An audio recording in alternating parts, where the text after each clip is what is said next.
The abyss is not empty. The deepest parts of the ocean aren't empty. They're occupied. You're going to descend into the abyss, the part of the deep ocean where sunlight never reaches. Pressure can crush steel, and life shouldn't exist at all. Yet it does. In this Dark Depths documentary, you'll learn what the abyss really is, why scientists once believed it was lifeless, and what we've discovered hiding there instead. And around 70% into this video, there's a moment that still unsettles deep-sea researchers, the point where the abyss stops feeling like an environment and starts feeling like a presence. If creepy ocean mysteries and terrifying deep-sea secrets pull you in, subscribe now. This descent doesn't turn back.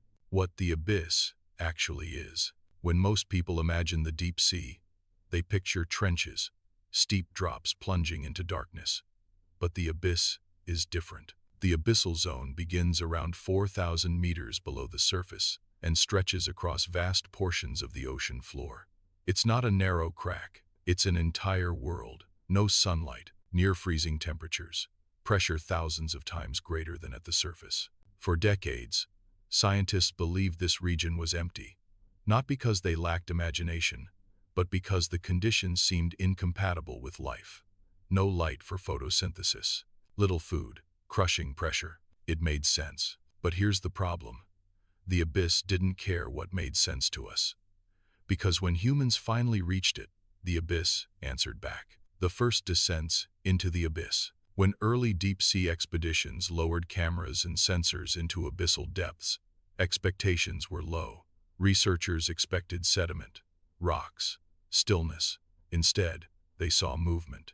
Not fast, not aggressive, slow, deliberate motion. Strange shapes drifted through the darkness. Creatures appeared, vanished, and reappeared beyond the reach of light. At first, these sightings were dismissed as errors, artifacts, optical illusions. But as technology improved, the evidence became impossible to ignore. The abyss wasn't empty. It was alive. But it gets worse. Because what lives there doesn't behave like life we recognize. Life that shouldn't be alive. Abyssal creatures don't swim the way fish do near the surface. They drift, they hover, they wait. Many have no eyes, because there's nothing to see. Others have eyes so sensitive they can detect the faintest glimmer of bioluminescence. Some bodies are gelatinous, barely holding a shape. Others are armored, built to withstand crushing pressure. Food is scarce, so nothing moves without reason. Nothing wastes energy. In the abyss, survival favors patience over speed. Most people miss this. These creatures aren't struggling to survive. They're perfectly adapted. And that raises a disturbing question. If life thrives here so easily, what else might be down there that we haven't seen? The pressure that shapes everything. At abyssal depths, pressure exceeds 400 atmospheres and continues increasing the deeper you go. To humans, this pressure is instantly fatal. But abyssal life doesn't resist it. It embraces it. No air-filled spaces, flexible cellular structures, slow metabolisms that conserve energy. Even bones behave differently. In some species, skeletons are reduced or absent altogether. Pressure becomes a structural support rather than a threat. Here's the unsettling part.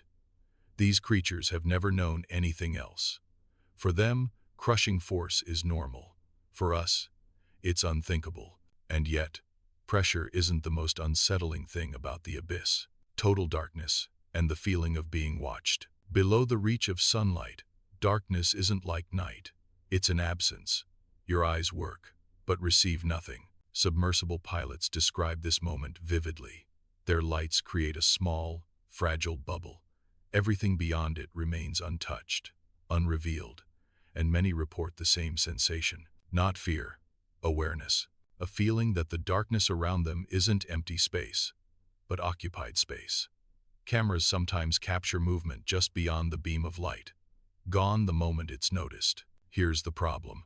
The abyss doesn't react the way we expect an environment to react. It feels indifferent, observant. If you were alone in total darkness at the bottom of the ocean, would you want the lights on or off? Comment on or off. Because deeper still, even light becomes unreliable. The insane moment, when the abyss feels aware. This is the moment teased earlier. At extreme abyssal depths, equipment begins to fail. Lights flicker. Sensors return inconsistent readings. Sound behaves unpredictably. Some submersible crews report low-frequency noises, slow, rhythmic pulses that don't match known geological activity. Others report creatures approaching the light, then stopping, not fleeing, not attacking, just hovering, as if assessing. Scientists avoid dramatic language, but privately, many admit the same thing. The abyss doesn't feel lifeless. It feels present. This isn't fear talking. It's pattern recognition. If you want more documentaries exploring places humans were never meant to exist, subscribe to Dark Depths. This is only one layer of the deep ocean. Why the abyss is more terrifying than space. Space is empty. The abyss is not. In space, pressure drops to zero. In the abyss, pressure never stops increasing. In space, silence dominates. In the abyss, sound travels unpredictably. And unlike space, the abyss presses back. It surrounds you, above, below, and on every side. There is no direction that isn't hostile to the human body. Which scares you more? The emptiness of space, or the pressure of the deep ocean? Tell me below. The abyss is not empty. It's not silent. And it's not waiting for us.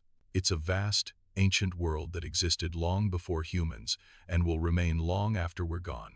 Life thrives there, observes there, moves patiently through total darkness, and we are only visitors in a place that doesn't acknowledge us. In the next video, we're going even deeper to explore what happens to the human body if it ever crosses into the abyss unprotected. Because some parts of the ocean don't kill you. They make it clear you were never meant to be there.